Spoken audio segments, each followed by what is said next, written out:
Lah, kenapa? Ya udah, aku ketawa. Kakak sebenarnya ayah itu ketika ngelihat buku itu selalu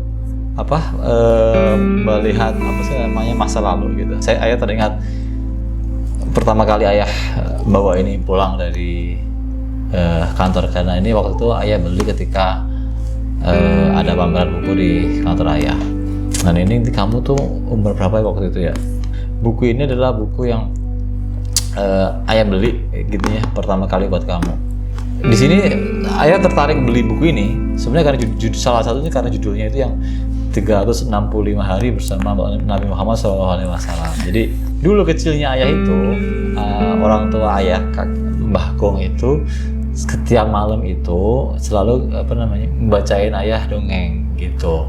Tapi dongeng rakyat waktu itu. Jadi Mbah Gong itu sebelum ayah tidur ngedongengin rakyat. Nah, sedang ayah itu kan bukan orang yang pendong atau bisa dongeng atau cerita-cerita rakyat kayak gitu. Cuma ayah berpikir waktu itu daripada ayah menceritakan dongeng-dongeng itu, ayah lebih baik ayah menceritakan kamu dengan kisah Nabi katakanlah gitu. Selama minimal kan 1 tahun, jadi setiap malam itu ceritanya beda-beda gitu. Jadi ya waktu itu ya ayah beliin ini, kamu belum bisa baca lah, masih kecil banget. Ayah nggak tahu apakah kamu pernah baca ini dari awal sampai akhir, Kak? Iya, udah sering. Oh, udah sering. Berapa kali kamu bacanya? Nggak tahu, baca aja. Soal buku juga baca ulang. Oh gitu. Kakak sekarang SMA, artinya dulu pernah SD, pernah TK dan segala macam. Nah, dari dari TK, SD, SMP, SMA. Kira-kira yang paling berkesan sekolah di mana, Kak? SD. SD.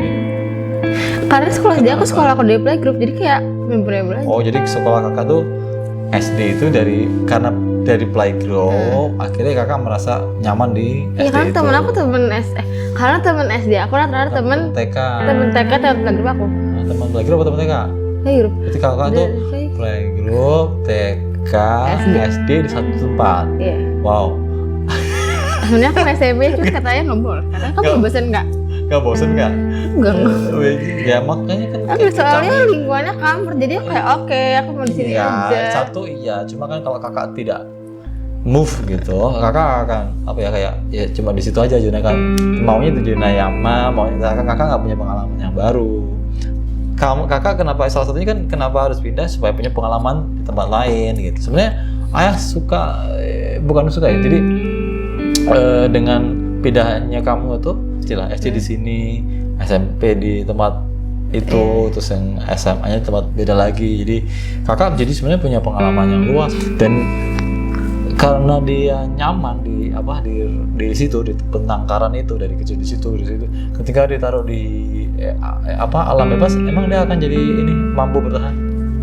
Ya mampu. Kenapa? Ya karena nggak siap dengan kondisi di real life itu kayak apa tuh nggak tahu deh gitu.